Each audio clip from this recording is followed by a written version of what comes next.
రోజు తాడేపల్లి వాసవి కన్యకా పరమేశ్వరి గుళ్ళో మరి అమ్మవారిని దేవీ నవరాత్రి సందర్భంగా ధనలక్ష్మి అవతారంతో చాలా ఘనంగా అలంకరించారు. మరి ఈరోజు మహాపవిత్రమైన శుక్రవారం అమ్మవారి ధనలక్ష్మి అవతారం మరి రమారమి 1,50,00,000తో ఈ అలంకరణ మరి ఈ యొక్క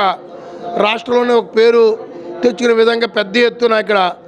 అమ్మవారిని భక్తులు మరి వాసవి కన్యకా పరమేశ్వరి భక్త సమాజం పెద్ద ఎత్తున అమ్మవారిని అలంకరించడమే కాకుండా ప్రతి సంవత్సరం కూడా మరి వాసవి కన్యకా పరమేశ్వరి అమ్మవారి దగ్గర నిత్యం 9 రోజులు కూడా నవరాత్రులు 9 రోజులు కూడా విశేషమైన పూజలు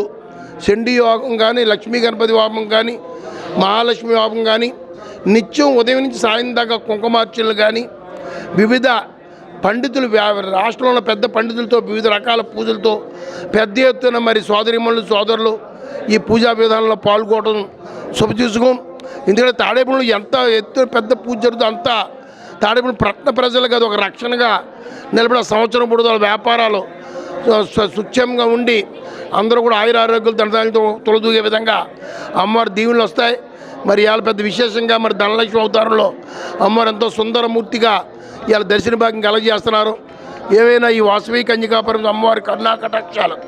తాడేపల్లి పట్టణ ప్రజలకి ముఖ్యంగా వాసవి కన్యకా పరమేశ్వరి కమిటీ మెంబర్లకి అందరికీ నిండుగా మెండుగా ఉండి ఆవిడందరికీ ఆయురారోగ్యాలు అష్టాచలు ధనధాన్యాలు ఇచ్చి అందరినీ చల్లగా చూడాలని కోరుకుంటూ